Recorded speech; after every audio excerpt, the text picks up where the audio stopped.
ٹھیک ہے، آئیڈینٹیفائی کریں. ابھی میں نے آپ کو ڈیفینیشن بتا دی کہ کلاز اینڈ فریز کے درمیان کیا فرق ہے.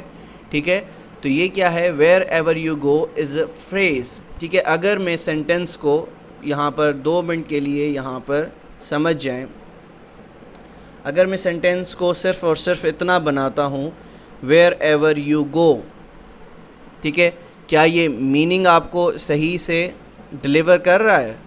Obviously not. ہمیں اس سے میننگ لیس سینٹنس لگ رہا ہے کہ اس کے اندر کوئی میننگ نہیں ہے، کوئی پرپز نہیں ہے. ویئر ایور یو گو سے کیا مراد ہے؟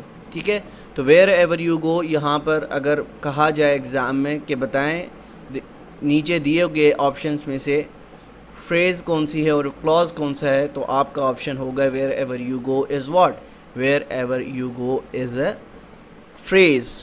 ٹھیک ہے، اب یہ بتا دیا ہے سینٹنس کے اندر ویئر ایور یو گو کیا ہے، is a phrase and I will follow is the clause. ٹھیک ہے، اب دیکھیں آئی یہاں پر ہمارا کیا ہے، سبجیکٹ ہے، فالو یہاں پر ہمارا ورب ہے. تو میں نے بتایا تھا کہ کلاز کے اندر سبجیکٹ بھی موجود ہوگا اور ورب بھی موجود ہوگا، تب جا کے وہ کیا کہلائے گا، وہ ہماری کہلائے گی کلاز. ٹھیک ہے، ذہن نشین کر لیں ان چیزوں کو.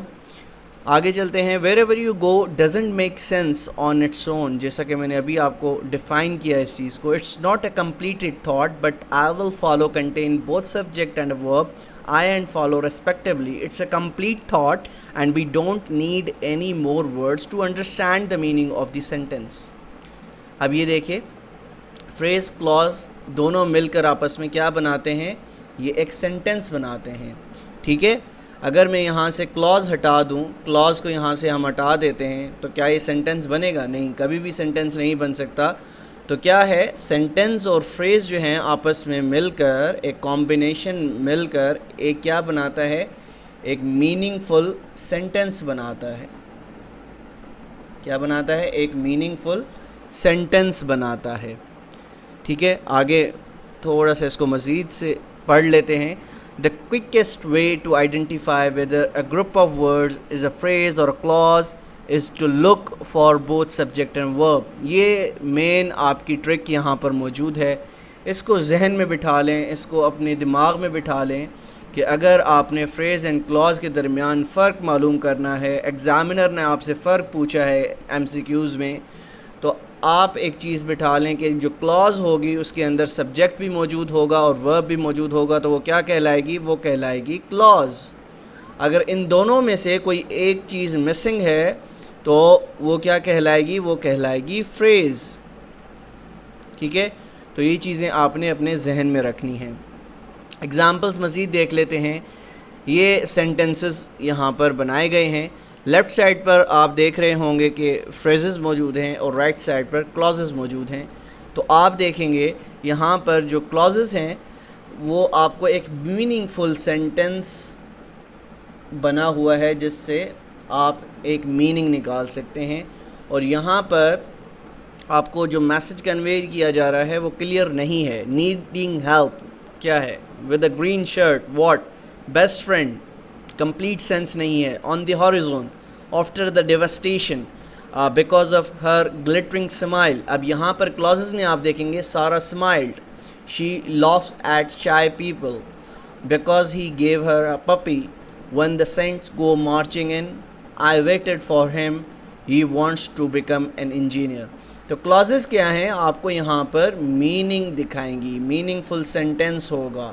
دونوں میں کلاز کے اندر سبجیکٹ بھی موجود ہوگا، ورب بھی موجود ہوگا. یہاں پر یا سبجیکٹ مسنگ ہوگا یا ورب مسنگ ہوگا. دونوں میں سے ایک نہ ایک چیز مسنگ ہوگی تو ہم اسے فریز کہیں گے. She arrived to work on time in spite of leaving home so late. Phrase, clause.